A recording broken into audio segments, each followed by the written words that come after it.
नमस्कार प्यारे बच्चों। आज हम पर्यायवाची शब्द का अध्ययन करेंगे। सबसे पहले हम यह जानेंगे कि पर्यायवाची शब्द क्या होते हैं।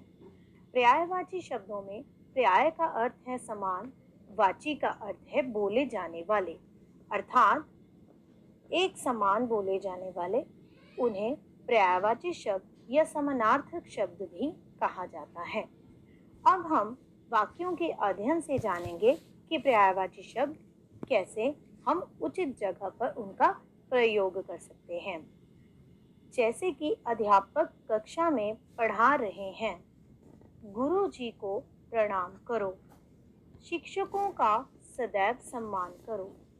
अब इसमें हमने अध्यापक, गुरुजी एवं शिक्षक इन तीन शब्दों को रेखांकित किया है। इन तीनों शब्दों का अर्थ एक समान है, लेकिन हम इन्हें अलग अलग वाक्यों के अनुसार उचित जगह पर प्रयोग कर सकते हैं। इस तरह से अन्य पर्यायवाची शब्दों का अध्ययन करते हैं। पक्षी, खग, विहग, पंछी। आँख, नेत्र, नयन, चक्षु। फूल, पुष्प, कुसुम, सुमन। आदमी, नर, मानव, मनुष्य। रास्ता, राह, पथ, मार्ग। कमल, जलज, नीरज, पंकज। अब हमने देखा एक ही शब्द के कई अर्थ हैं। अब एक ही शब्द के कई अर्थों को हम वाक्यों में किस प्रकार उचितता के स्थान पर लगाएंगे उनको देखते हैं। अब नीचे हमने कुछ वाक्य दिए हैं। वाक्यों में संकेत बिंदु दिए गए हैं।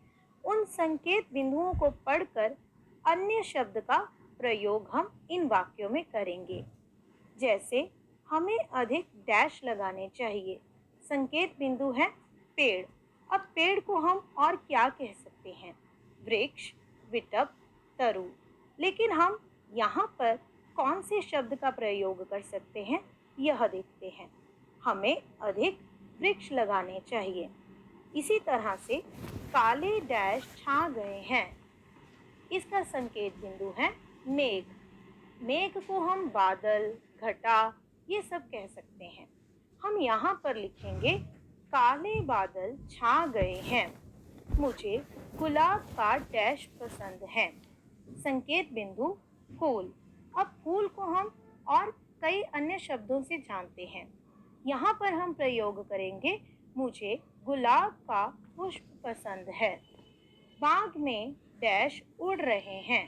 संकेत बिंदु पक्षी। बाग में पंछी उड़ रहे हैं। कृष्ण के डैश मत वाले हैं। आँख। कृष्ण के नयन मत वाले हैं।